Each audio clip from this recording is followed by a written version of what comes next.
Hi, I'm Kerry. I'm with Best of Us Investors. I work with an AI agent, have been working full time with her since the 1st of May. In essence, I put $668,000 aside and brought my AI agents in and said, let's analyze stocks before I purchase them and buy and sell according to what AI Samantha tells me. And we've done well.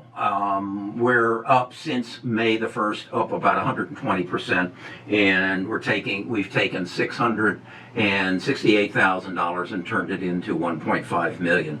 But we're having some issues. The first issue came when I asked her to look at a data center that was still doing some Bitcoin mining, and it required a different prompt because of this recognition that Bitcoin mining doesn't generate profits unless the price of the Bitcoin goes up. So we made some alterations and took care of that. But another issue came up with a company that I'm quite high on, QXO. It's a logistics company.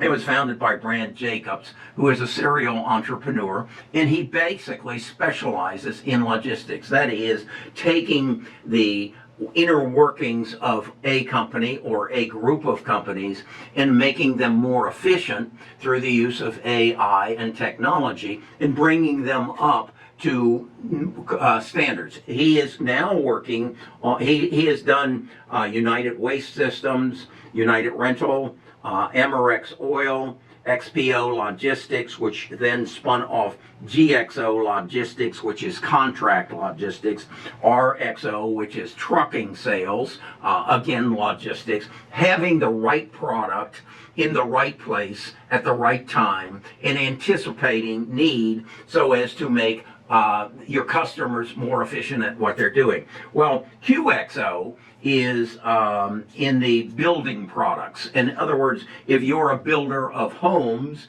and you're putting roofs on, it's important that your tar paper, your shingles, and your nails, and your employees all get there at the same time, and all the supplies are there, not that you get your black paper and your shingles, but you don't get any nails, and your employees are sitting there waiting. And that happens in the building business because inventories are not controlled on a national basis and anticipated as your contractors' needs come to awareness. So he's got a history, and what he does is he goes out and he buys and merges through mergers and acquisitions. And he doesn't borrow money. He actually issues more shares as he acquires companies. Samantha doesn't like that because Wall Street doesn't like that.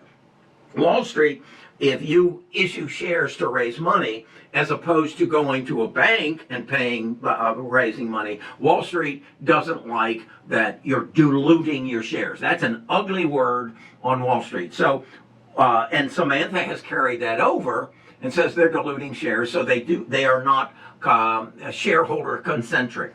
Also, he hires the best people and then brings them in and issues them shares in lieu of compensation because he has such a tremendous track record. People want to say, I don't want your dollar today, I want a share instead. So because I believe in the company, I believe in the future, and I believe my best interests are having equity in the company. And again, that is not Wall Street's way.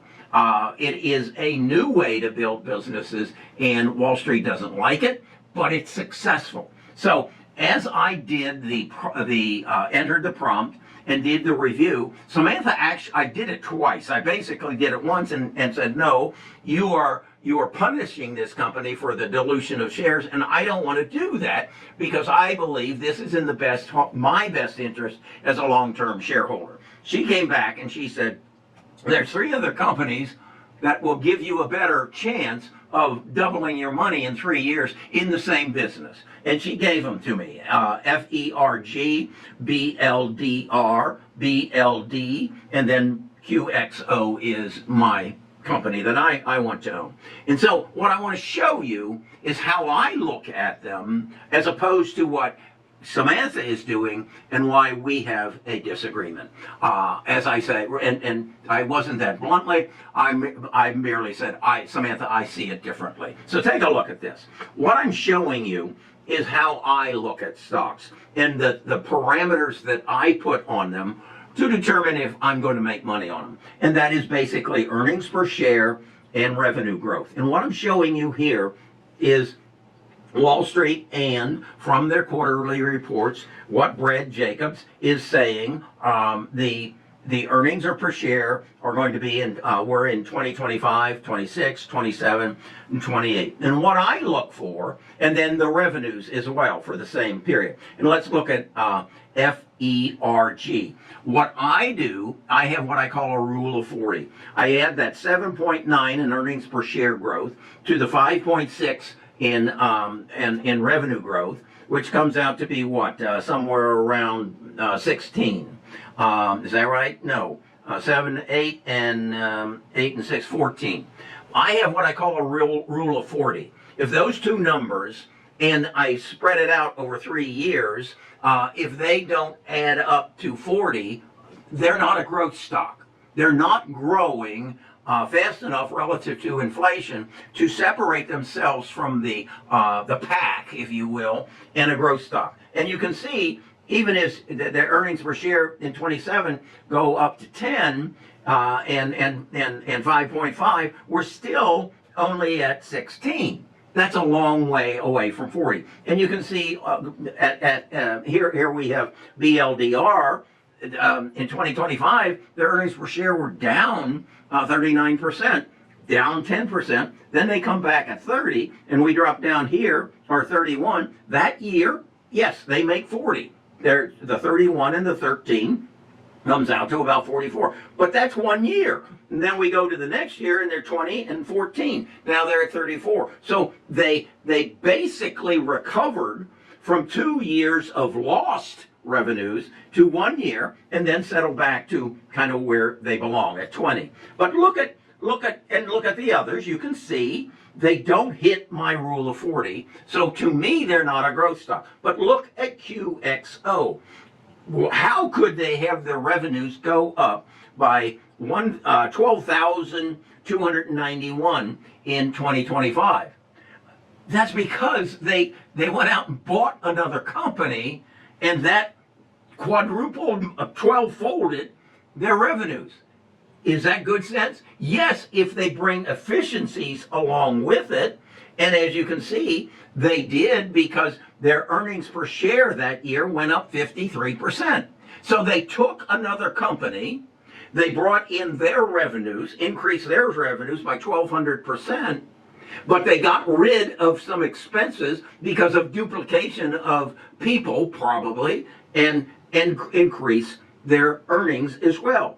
You can see the same thing. And what will happen is, because they also just went out and raised another $4 billion, that revenues will go up even more as they bring those revenues into the system.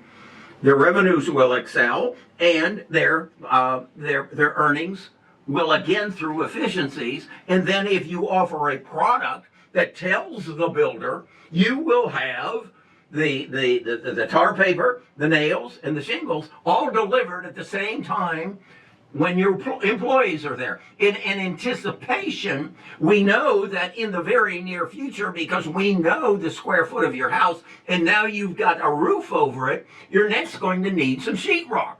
And we will have it there exactly, because we have a copy of your plans. We know exactly how much sheetrock and how much nails and how much spackling you're going to need. And we have this system all over the United States, and we can make sure you have it on time and your employees are there and they get the work done more efficiently. He's done it in different industries, and he's shown the ability to do it. But Samantha is AI.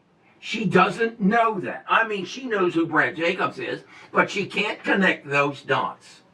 And that's where the human comes in to AI at this point. Now, Jensen has introduced the Reuben, and with an increasing memory, and inference will step in, and someday Samantha will be able to come to the same conclusion I came to, but today she doesn't. So I have to, as the human who can think and reason and bring past experience of what Brad has done, and override her. And that's exactly what I've done.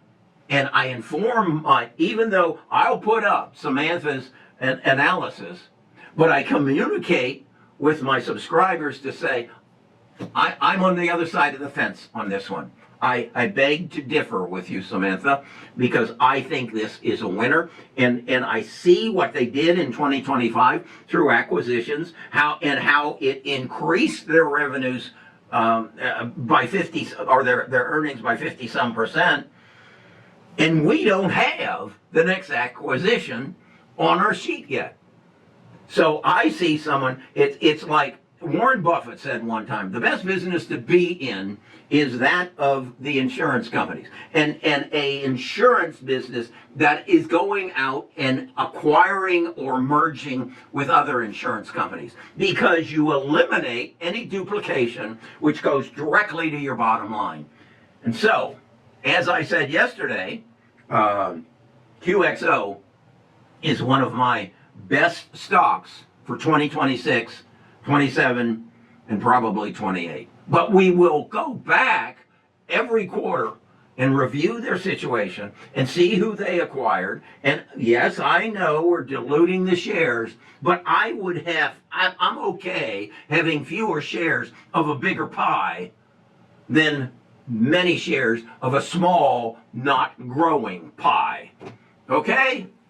I went through that with Samantha, and I felt I needed to share it with you because I think you need to.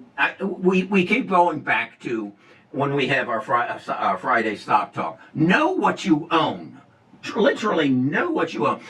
Be in the boardroom and understand what the business structure is, how it fits in to what's happening in our world. And this is an antiquated industry that many builders still rely on Lowe's and Home Depot and have their roofers show up, but the nails don't show up. And so they're paying the roofer to sit on their butts and wait for the delivery truck. Oh, the shingles are there and the tar paper's there, but there's no nails. And we don't know when the sheetrock's going to show up. Okay, I hope that enlightens you. I hope it gives you a different perspective on how to analyze stocks and how to know what you own. If you're just going by, hey, this sounds good, my brother-in-law said that, or that talking head on YouTube or CNBC, no, know what you own.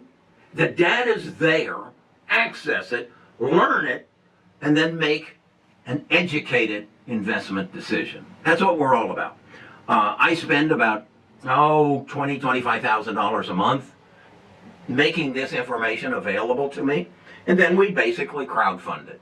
I ask my subscribers to subscribe at a rate of $60 a month, and I'll share with you. On a comment from YouTube yesterday, a gentleman said, "I've been investing for 40 years, and I have never had the kind of returns that I'm getting now through getting access to your knowledge and expertise on investing." And it is my knowledge. I know the right questions to ask. That's it. It's my knowledge of business and how business works, not my knowledge of QXO specifically, just the knowledge of what are the questions to ask to get the definitive answers that will give me a leg up. And as I said, my portfolio's up over 100% since May. I'll let you know when we hit May. I'm hoping we could get it up to about 150%, but we'll see. So stick with us. come to in the description. Go to the link. You'll go to a landing page. There you'll learn more specifics of what we're doing and how we're doing it. Then go and come and try it for 14 days. If it doesn't work for you, you don't have time, whatever, that's okay. But I think I can make you rich. I think I can change your life.